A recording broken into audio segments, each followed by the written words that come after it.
안녕하세요. 저는 프라우드 남성체형 클리닉의 황인성 원장이라고 합니다. 지난 시간에 탈모약을 복용을 했을 때 가장 흔하게 발생을 하는 부작용, 성기능장애와 발기부전에 대한 부분들을 좀 간단하게 설명을 드렸는데요. 그 다음으로 가장 많이 또 얘기가 나오는 그런 여성용 유방증에 대한 질문이나 이런 것들도 간간히 있었던 걸로 알고 있어요. 그래서 탈모약과 여성용 유방증에 대한 관계, 그리고 치료, 이런 내용을 좀 말씀을 드려보겠습니다. 네, 그냥 넓은 의미에서는 남자가 여자 가슴 같으면 여성용 유방증이라고 할 수 있는 거예요. 여성용 유방증이라고 하는 것은요, 여러 가지 요인, 우리가 탈모약도 있겠고요, 위장약도 있겠고요, 그 다음에 기타 건강 보조식품 같은 어떠한 원인에 의해서 호르몬의 불균형이 발생을 하거나 이런 부분들을 좁은 의미의 여유증 또는 진성 여유증이라고 합니다. 탈모약이라고 하는 부분들은 디하이드로테스토스테론이 결국 탈모에 영향을 끼치는 주 호르몬이잖아요. 이 수치를 낮추는 부분들이 결국은 탈모약이에요. 근데 이 수치가 감소함으로 인해서 여러 가지 부작용이 발생하는 부분들인데, 이 여성용 유방증이라고 하는 것은 이 디하이드로테스토스테론이 감소하면서 상대적으로 에스트라디올이라고 하는 호르몬이 증가가 되거든요.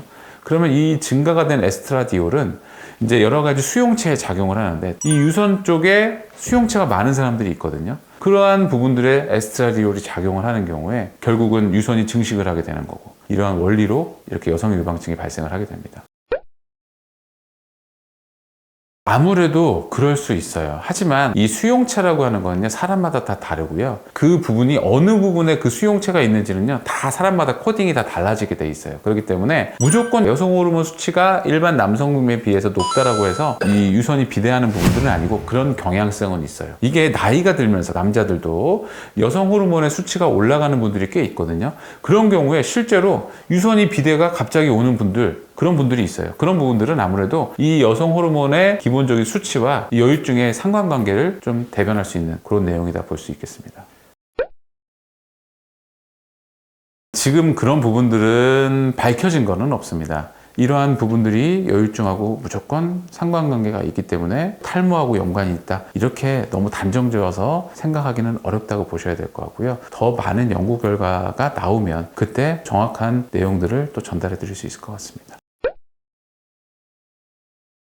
저야 물론 이제 여기서 여성용 유방증 환자분들을 많이 보기 때문에 어떻게 보면 더 많다라고 저는 느낄 수가 있는데, 여러 가지 논문의 통계를 보면요, 작게는 한 0.2, 0.3% 정도, 많게는 정말 한 3, 4%까지 나오는 경우도 있어요, 논문 그 결과가. 그래서 보통은 한 1% 내외다, 이렇게 말씀드릴 수 있는데요.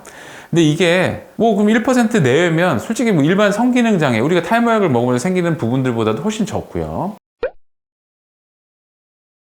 보통은 이것도 마찬가지예요. 성기능 장애나 이런 부분들이 보통은 우리가 3개월 정도 이상 복용을 했을 때 나타나거든요. 제가 통계적으로나 아니면 제 경험상으로 봤을 때 제일 많이 얘기하시는 시기가 보통 약을 먹고 나서 1년 근처예요. 한 7, 8개월부터 한 1년 근처. 이때 보통은 이렇게 뭐 약을 먹으면서 생긴 것 같아요 라고 얘기하시는 분들이 많거든요. 근데 이제 그런 경우 상당히 만져봤을 때 딱딱하고 통증을 일으키고 이제 이렇게 많이 진행된 경우가 많아요. 보통 2, 3개월 때 생기면 보통 생깁니다. 예민하신 분들은 그때도 안 하시는 분들도 있어요. 우선 이제 당연히 약을 중단을 하는 게 원칙이에요. 이 탈모약뿐만이 아니고요, 모든 어떤 원인에 의해서 여유증이 생겼다라고 하면 일단 약을 원인 물질을 중단하는 게 1번입니다. 약을 변경을 해봤자 크게 그겁니다. 물론 이제 두타스테라테가 좀 높다는 경우가 많죠. 하지만 크게 차이가 없다고 봐야 되고, 어쨌든 약은 계속 복용을 하셔야 되는 분들이 이 영상을 많이 보실 거 아니에요. 제가 봤을 때는 약을 중단하는 부분들은 큰 의미가 없다고 보고요. 결국은 수술적인 치료로 확실하게 해결을 하고 그 이후에 마음 편하게 약을 복용하시는 게 좀 더 낫다고 생각을 합니다. 여유증 수술 방법은 어떻게 보면 간단합니다. 주로 타겟팅되는 그런 유선의 문제로 인해서 생기는 거니까 당연히 유선을 제거하면 돼요. 그리고 요즘에는 예전같이 그렇게 제거만으로는 그런 미용적인 욕구가 충족이 안 됩니다. 그렇기 때문에 환자분들에 따라서 유선을 제거했을 때 그 후의 모양에 대한 부분들도 좀 고려해서 좀 미용적으로 보기 좋게 하는 부분들도 당연히 필요하겠고요. 이 유선을 제거하는 부분들이 여러 가지 스테로이드 과다 복용으로 인한 유선 비대하고 좀 다르거든요. 그렇기 때문에 크게 어렵지 않게 수술이 되는 경우가 많아요. 그러니까 너무 수술에 대한 부담을 갖거나 걱정하지 않으셔도 된다고 저는 생각을 합니다. 수술을 혹시 생각하시는 분들은 여성형 유방증 수술을 전문으로 하는 그런 병원에 내원하시면 아마 자세히 설명을 해주실 겁니다. 실제로 생각보다 별로 안 아픈데요 라고 얘기하시는 분들이 더 많아요. 물론 안에 지방량이 좀 많으신 분들이라든지 워낙 근육질이신 분들, 이런 분들 같은 경우도 또 조금씩 다를 수도 있어요. 아무래도 인위적으로 손상을 시켜서 제거를 하는 거기 때문에 제거하는 양이 많아질수록 손상 부위가 좀 넓어질수록 조금의 더 통증은 있을 수 있고요. 통증의 정도가 사람마다 다르지만 일반적인 경우로 봤을 때는 그런 통증을 너무 걱정하지는 않으셔도 됩니다. 절개를 하는 수술은요, 흉터가 없을 수는 없습니다. 이 흉터를 최소화하려고 하는 거지 흉터를 없앨 수는 없어요. 그렇기 때문에 어느 정도 흉터가 생기는 부분들은 감수를 하셔야 되는 부분들은 있는데, 눈에 띄지 않는 부분에 절개가 됐을 때 아무래도 흉터에 대한 부담은 좀 더 적겠고요. 그 다음에 흉터 크기도 좀 적을수록 아무래도 좀 좋겠죠. 또 중요한 부분들은 수술한 이후에 그런 흉터를 좀 최소화하기 위한 방법들, 여러 가지 흉터 관리하는 것들, 그런 제품을 사용을 해서 흉터를 조금 더 덜 보이게 할 수 있는 그런 방법들이 많이 나와 있잖아요. 그러한 부분들을 이용하면 흉터도 그렇게 걱정하지 않으셔도 될 겁니다. 타겟팅되는 유선이 없어졌기 때문에 이 여성형 유방증이 다시 생긴다? 이런 일은 없습니다. 아무래도 수술을 해서 깔끔하게 완전하게 다 제거가 된다면 그러한 부분들에 대한 걱정은 안 하셔도 될 것 같습니다.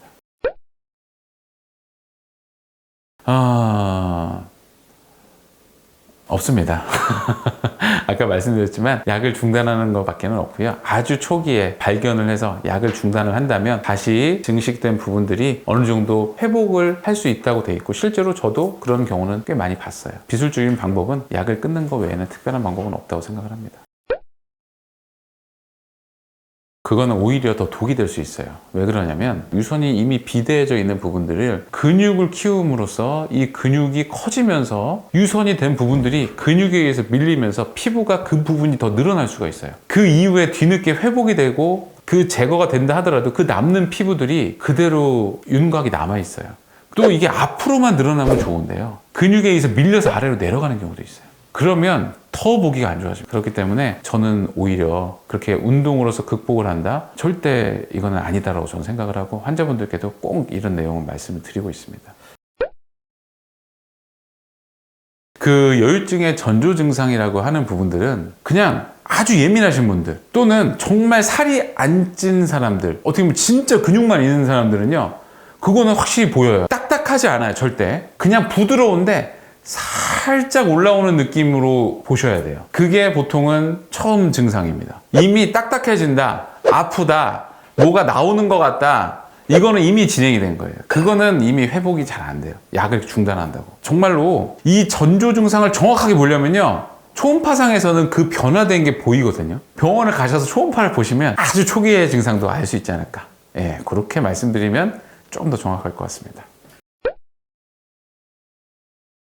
수술이라고 하는 것들은 아무래도 그 수술에 대한 숙련도가 좀 중요하다고 생각을 해요. 그렇기 때문에 이 부분은요, 숙련도가 높은 의사라면 어느 과든 상관이 없어요. 과가 중요한 게 아니고요, 수술을 많이 한 의사가 더 잘한다고 저는 생각을 합니다.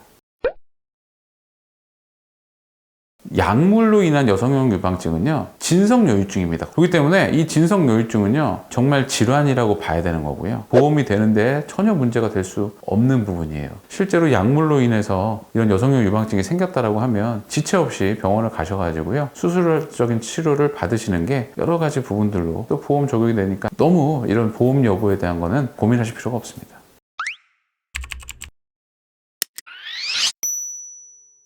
네, 지금까지 탈모약 부작용에 대해서 좀 설명을 좀 드렸는데요. 이 여성형 유방증이라고 하는 부분들은 탈모약을 먹어서 무조건 생기는 게 아니잖아요. 하지만 어쨌든 우리가 약을 복용을 하면서 이렇게 여성형 유방증이 생기는 것 같은 느낌이 들 때 아주 초기라도요, 경험이 있는 병원을 내원을 하셔서 자세한 상담을 해보시면요, 고민스러우신 부분들, 그런 부분들을 해결할 수 있는 방법이 될 것 같으니까요, 지체 없이 병원에 가서 상담하시면 좋을 것 같습니다. 또 궁금하신 사항들이 있으실 수 있어요. 그래서 그런 부분들은 이마반 채널을 통해서 이런 궁금증을 풀어드리는 이런 자리를 또 마련해 볼 수 있으니까요, 그렇게 좀 남겨주시면 좋을 것 같습니다. 시청해 주셔서 감사합니다.